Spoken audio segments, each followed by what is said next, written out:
अय दुर्गा, काय हो? अगं नुसतं रविवारचं कामच करत बसते बा तू. हो एरवी मला टाइमच भेटत नाही, तुमच्या सुट्टीच्या दिवशी टाइम भेटतय. अगं पण रविवारी मला सुट्टी आहे, माझ्या पोटात थोडी सुट्टी आहे. हो तुम्ही सांगा ना, ते करते मी. बरं काय कर, स्वयंपाकाला लय वेळ लागल, नाश्ता कर. हो करते. कर लवकर. नाश्त्यासाठी करायला घेतली झटपट होणारी मटर कचोरी. मैद्यामध्ये चवीप्रमाणे मीठ, ओवा, 2 चमचे तूप घालून मिक्स करायचं.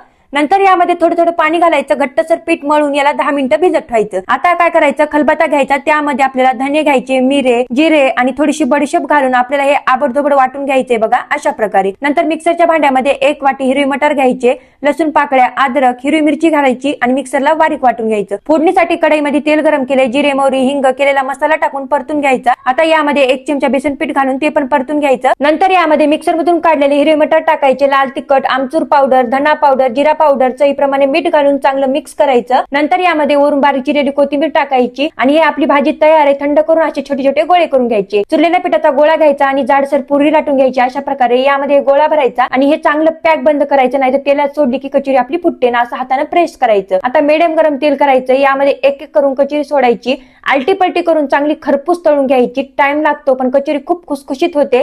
तर तयार आहेत मंडळी खुसखुशीत अशा आपल्या ह्या मटर कचोऱ्या.